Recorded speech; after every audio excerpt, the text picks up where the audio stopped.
ಮನೆಯ ಮುಂದೆ ಆಟವಾಡುತ್ತಿದ್ದ 2 ವರ್ಷದ ಮಗು ಹಾವಿನ ಕಡಿತಕ್ಕೆ ಬಲಿಯಾಗಿರುವ ಘಟನೆ ಶಿವಮೊಗ್ಗದಲ್ಲಿ ನಡೆದಿದೆ.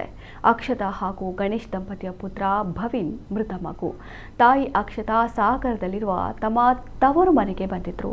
ಈ ವೇಳೆ ಮಗು ಮನೆಯ ಅಂಗಳದಲ್ಲಿ ಆಟವಾಡುತ್ತಿದ್ದಾಗ ವಿಷಪೂರಿತ ಹಾವು ಕಚ್ಚಿದ್ದು ಮಗು ಜೋರಾಗಿ ಅಳತೊಡಗಿದೆ. ಇದನ್ನು ಗಮನಿಸಿದ ಪೋಷಕರು ಸ್ಥಳಕ್ಕೆ ಬಂದಾಗ ಹಾವಿನ ಕಡಿತದ ಗುರುತುಗಳು ಪತ್ತೆಯಾಗಿವೆ. ತಕ್ಷಣ ಮಗುವನ್ನು ಆಸ್ಪತ್ರೆಗೆ ದಾಖಲಿಸಿದ್ದು ಚಿಕಿತ್ಸೆ ಫಲಿಸದೆ ಮಗು ಕೊನೆಯುಸಿರೆಳೆದಿದೆ. ಈ ಬಗ್ಗೆ ಪೊಲೀಸರು ಪ್ರಕರಣ ದಾಖಲಿಸಿಕೊಂಡಿದ್ದು ಪೋಷಕರ ಆಕ್ರಂದನ ಮುಗಿಲು ಮುಟ್ಟಿದೆ.